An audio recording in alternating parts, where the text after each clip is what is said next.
र म चाहिँ 2005 मा प्रभुलाई पाएको।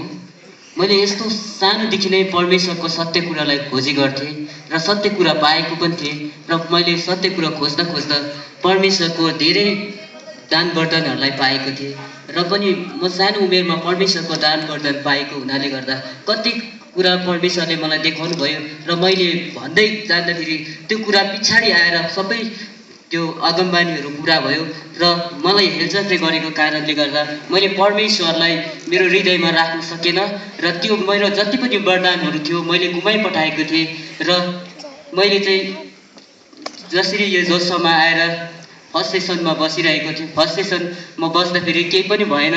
मैले परमेश्वरको वचनलाई राम्रोसँगले सुनिरहेको थिएँ। सेकेन्ड सेसन पनि त्यस्तै प्रकारले सुनिरहेको थिएँ। जब उपवास बस्नुपर्छ भनेर भन्नुभयो, म उपवास नबसेको पनि धेरै साल भइसकेको थिएँ र अचानक म उपवास बसिरहेको बेला एक प्रकारले मैले मनमनमै प्रार्थना गर्दै थिएँ। मैले त परमेश्वरको अगमबानीलाई बोल्थेँ, परमेश्वरको अन्य भाषा पाएर पनि गुमाइपठाएको थिएँ र मैले प्रार्थना गर्दै थिएँ।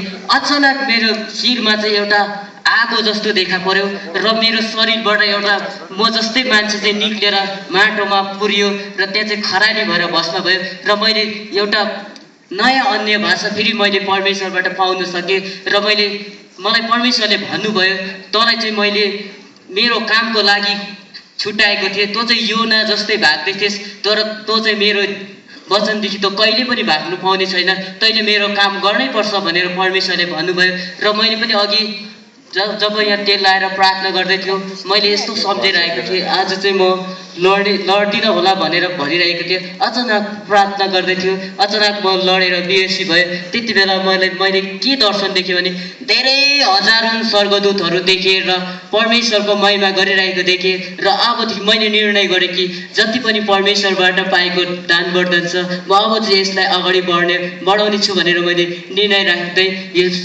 यो समयमा यतिमै राख्न चाहन्छु।